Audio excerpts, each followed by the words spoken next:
시간에는 평화의 나라라는 제목의 말씀을 우리가 함께 나누겠습니다. 우리 인간에게 절망적인 순간이 닥쳐올 때에 그것을 잘 견디고 또 인내하게 되는 힘은 어디에서 오는가 이렇게 생각해 보면요, 그것은 아마도 소망에서 오지 않나 생각이 듭니다.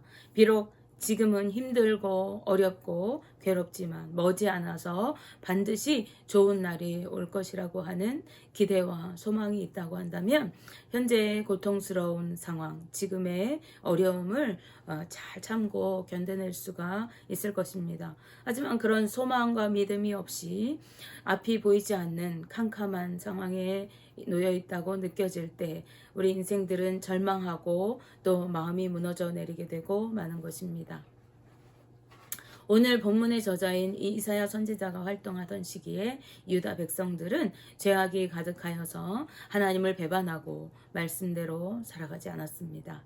이방의 문화를 쫓아 살아가고 세상의 힘과 권력을 의지하고 무분별하게 온갖 형상들을 만들어서 우상을 섬기는가 하면 불법과 부정이 만연해 있던 그러한 시대를 살았습니다.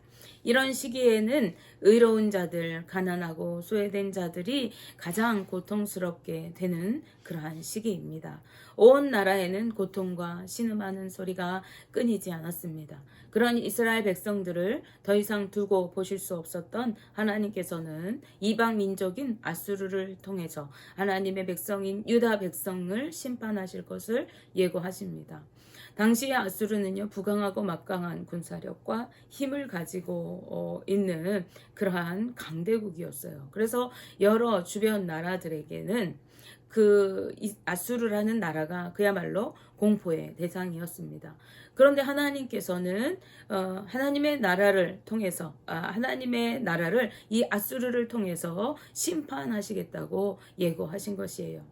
뿐만 아니라 그들에게 하나님의 진노를 쏟으실 것이라고 말씀하고 있습니다. 누구에게 진노를 쏟으신다는 것입니까? 바로 하나님의 백성인 유다 백성들입니다. 이사야서 9장 19절 20절 말씀에 보시면, 만군의 여호와의 진노로 말미암아 이 땅이 불타리니 백성은 불의 섭과 같을 것이라. 사람이 자기의 형제를 아끼지 아니하며 오른쪽으로 움킬지라도 줄이고 왼쪽으로 먹을지라도 배부르지 못하여 각각 자기의 팔에 고기를 먹을 것이며 라고 말씀합니다. 온 땅이 불타고 전쟁의 폐허 속에서 형제를 돌아볼 여력도 없이 배고픔에 허덕이고 심지어 제사를 먹으리라고 말씀하십니다. 이 같은 끔찍한 심판을 예고하셨지만 하나님의 본심은 그들이 멸망하는 것이 아니었습니다. 하나님께서는 여전히 유다 백성들을 사랑하셔서 그들 중에 남아있는 택하신 자들을 회복시키실 것을 또한 말씀하십니다. 그들이 죄악을 깨닫고 회개하고 돌이켜서 다시 하나님께로 마음을 돌이킬 것이라고 할 때에 그들이 다시 하나님께 돌아와서 하나님을 의지하고 섬기게 될 것이고, 하나님께서는 그들을 축복하시고 회복시키셔서 그들의 하나님이 다시 되어주실 것을 말씀하시는 것이죠. 이사야 10장 20절에서 21절 말씀에, 그날에 이스라엘의 남은 자와 야곱 족속의 피난한 자들이 다시는 자기를 친 자를 의지하지 아니하고 이스라엘의 거룩하시니 여호와를 진실하게 의지하리니 남은 자 곧 야곱의 남은 자가 능히 하나님께로 돌아올 것이라 라고 말씀합니다. 온 유다 땅에 하나님의 심판이 드리워서 고통과 어두움의 세상을 살게 될 때에 자신의 잘못을 깨닫고 죄악에서 돌이켜 떠나서 다시 전능하신 하나님께 의지하며 나아올 자들이 있을 것이라고 말씀하고 있는 것이죠. 그들은 더 이상 이방의 세력들을 의지하고 그들의 문화, 이방의 문화를 따르지 않고 더 이상 우상들을 자신의 도움으로 삼고 이방의 권력을 의지하며 살아가지 않고 만군의 여호와 하나님께 회개하고 엎드리며 하나님만 섬기게 될 것입니다. 그리고 하나님의 심판의 도구였던 아수르를 이제 멸하실 것이라고 말씀하세요. 뿐만 아니라 이제 남은 자들은 영원한 새 나라에 이르게 될 것입니다. 이전과는 전혀 새로운 나라를 살아가게 될 것이라고 말씀하시는 것이죠. 이것은 지금 고통 가운데 있는 믿는 자들에게 하나님의 뜻대로 살아가려고 몸부림치면서 고통 가운데 있는 자들에게 하나님의 나라를 꿈꾸며 소망을 품고 고난 중에도 인내하게 하는 힘을 주는 그러한 말씀이 아닐 수가 없습니다. 이 약속의 말씀을 믿음으로 굳게 붙들고 있을 때에 이 유다 백성들, 그 중에 하나님을 섬기는 자들은 견뎌낼 수가 있는 것이죠. 하나님께서는 그 나라가 올 때에 더 이상 고통과 아픔이 없는 화평한 나라, 평화의 나라를 이루게 될 것이라고 말씀하십니다. 그래서 우리가 읽은 6절에서 8절 말씀 보시면은 그때에는 이리와 어린 양이 함께 살고 표범과 어린 염소가 함께 누울 것이고 송아지와 어린 사자와 살찐 짐승이 다 함께 어린아이에게 이끌려 다닐 것이라고 말씀합니다. 암소와 곰이 함께 먹고 그 새끼들이 함께 엎드려 뛰놀 것이라고 말씀합니다. 사자가 고기를 사냥해서 먹는 것이 아니라 풀을 양식으로 삼아 먹을 것이라고 말하고 젖 먹는 아이가 독사의 구멍에 손을 넣고 장난치고 독사굴에서 손을 넣어도 해를 당하지 않을 것이라고 말씀합니다. 강한 맹수들과 어리고 연약한 짐승들이 함께 먹고 누우며 어린아이가 맹수들을 이끌고 독사에 손을 넣고 장난친다는 것은 무엇을 의미하는 것입니까? 죄악된 삶을 살던 유다 백성들은 연약한 자들을 압제하고 탈취하고 부당한 방법들로 빼앗고 부와 권력을 얻은 지휘자들이 휘두르는 폭력과 불법으로 인해서 이제 연약한 자들 또 힘이 없는 자들은 억울하고 부당한 일을 당하고 그래서 억울하게 죽어가는 이들도 있었습니다. 그런데 이제 하나님께서 세우실 새 나라는 힘과 권력이 있는 자나 없는 자나 함께 살고 연합되고 하나가 되어서 평화의 나라, 화평한 나라를 이루게 될 것이라고 말씀하고 있는 것이죠. 이와 같이 전혀 새로운 삶을 이룰 새 나라가 세워지게 될 것이라는 것입니다. 그들이 이렇게 화평을 이루며 살아갈 수 있는 이유는 여호와 하나님을 아는 지식이 충만하게 되게 될 것이기 때문에 그렇다고 말씀하고 있어요. 이사야 11장 9절 말씀에 내 거룩한 산 모든 곳에서 해됨도 없고 상함도 없을 것이니 이는 물이 바다를 덮음같이 여호와를 아는 지식이 세상에 충만할 것임이니라 라고 말씀합니다. 하나님을 아는 지식이 충만하게 되어질 때, 즉 우리가 여호와 하나님 안에 거하여 살아갈 때 그때에는 상함도 없고 해됨도 없는 화평한 삶을 이루면서 평화의 나라를 세워가게 된다는 말씀이에요.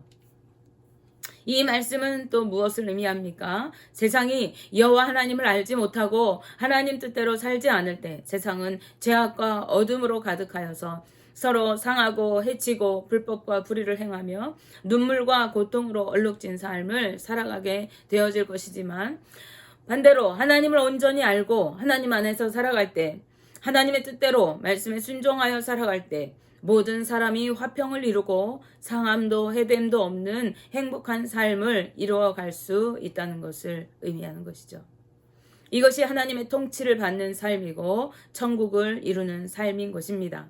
하나님께서 만드신 이 세상은요, 하나님의 뜻대로 살아갈 때 화평하고 행복한 삶을 살아가게 되어 있는 것이죠.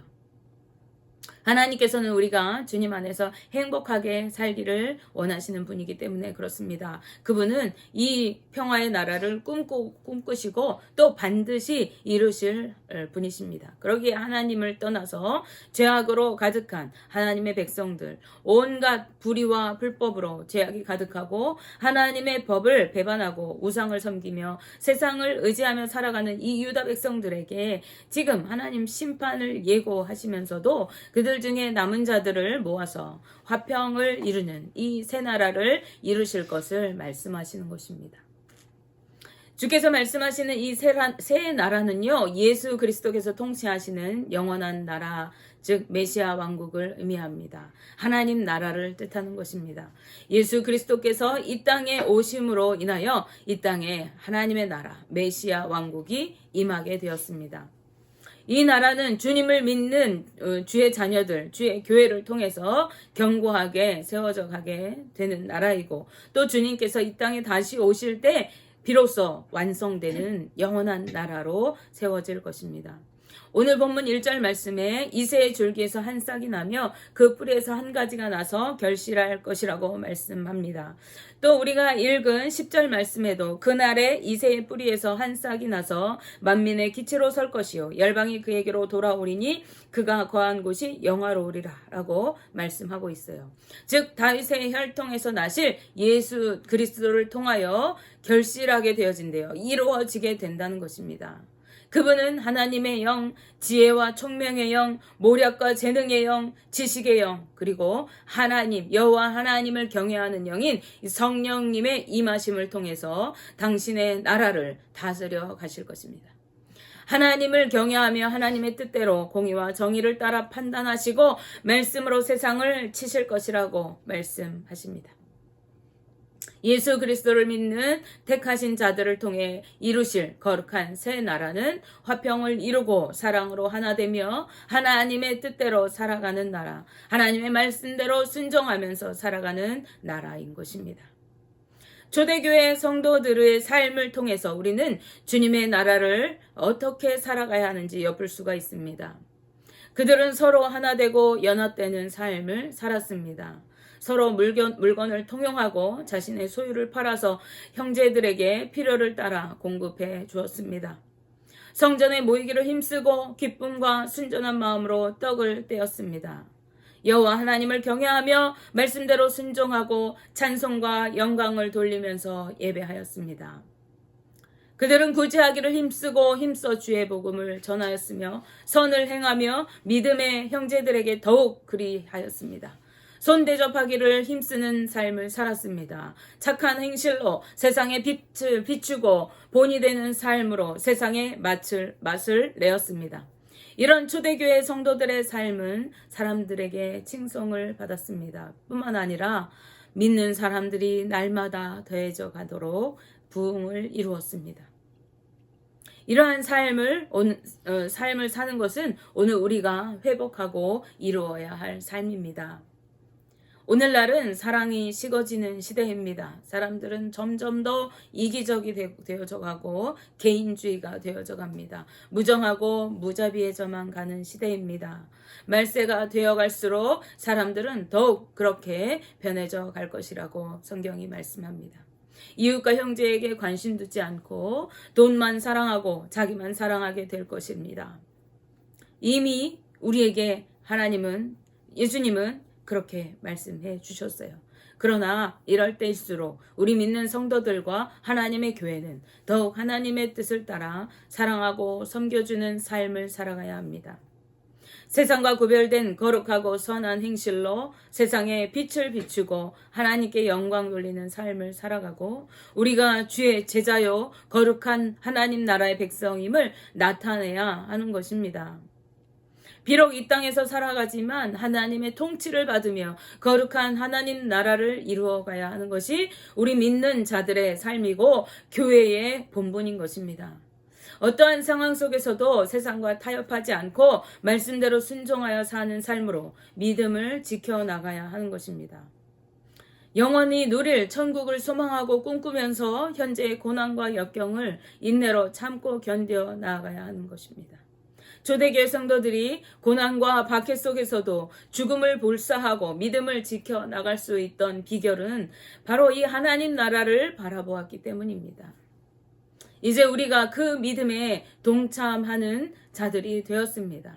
예수 그리스도를 구주로 믿는 우리 성도들은 하나님의 통치를 받으며 말씀 안에서 순종의 삶을 살아가고 사랑과 섬김의 삶으로 세상의 본이 되어야 합니다. 세상이 그렇게 하니까 불법적이고 부정한 방법으로 이익을 취하려 해서는 안 되는 것이죠. 세상이 그렇게 하니까 나도 나의 유익만을 쫓아서 내가 잘 되는 것만을 쫓아서 살아가서는 안 되는 것입니다. 우리의 삶에는 분명한 하나님의 뜻을 따라 살아감을 통해서 분명한 구별됨이 나타나야 하는 것입니다. 또한 주님 다시 오실 그 날을 꿈꾸고 기다리면서 현재의 모든 상황에서 인내하고 참고 견디며 믿음을 굳게 붙잡아야 하는 것입니다. 그리하여야 하나님 나라를 누리며 살아가게 되고 또 영원한 하나님 나라를 꿈꾸며 하나님 안에서 행복한 삶을 세워나갈 수가 있는 것입니다. 원하기는 저와 우리 성도님들 모두가 거룩한 하나님의 백성으로 살아가면서 구별된 삶으로 정직하고 선한 행실로 본을 보이고 하나님의 뜻을 이루는 순종의 삶으로 주님의 통치를 이루어가는 복된 삶을 살아갈 수 있기를 주님의 이름으로 축복하며 기도합니다. 기도하겠습니다.